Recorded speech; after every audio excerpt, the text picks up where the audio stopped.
Këshilli Komunal i Gostivarit ka miratuar raportin financiar të ndërmarrjes publike komunale për kvartalin e parë të vitit 2026. Drejtoresha e ndërmarrjes Arta Hasani para këshilltarëve publikoi shifrat financiare, sipas të cilave ndërmarrja ka realizuar fitim prej 9.5 milion denarësh.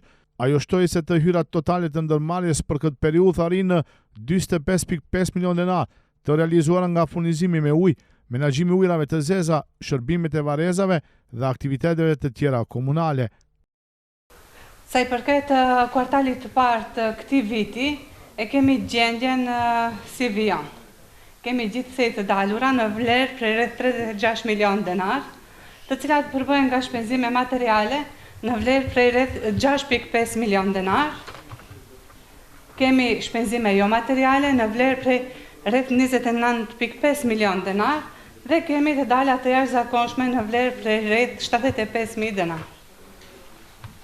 Gjithashtu kemi edhe të ardhura, të cilat janë gjithsej në vlerë prej 25.5 milion denar, të cilat përbëhen nga të ardhurat nga uji, nga menjanimi i ujërave të zeza dhe të ardhurat nga mbeturina dhe të ardhurat të tjera.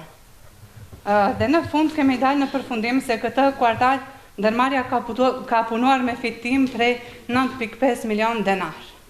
Në debat u hap edhe çështja e faturimit të ujit në fshatin Çegran. Këshilltari Sadri Saliu kërkoi që banorët e kësaj zone të përfshihen në sistemin e pagesave, duke theksuar se uji shfrytëzohet rregullisht, por mungon pagesa për shërbimin.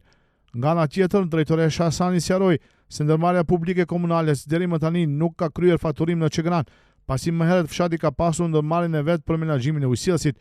Ajo bëri të ditur se ndërmarrja aktualisht përballon rreth 550.000 denar në muaj shpenzime për energjinë elektrike të pompave të ujit në Çegran, ndërsa nuk ka të hyra nga kjo zonë.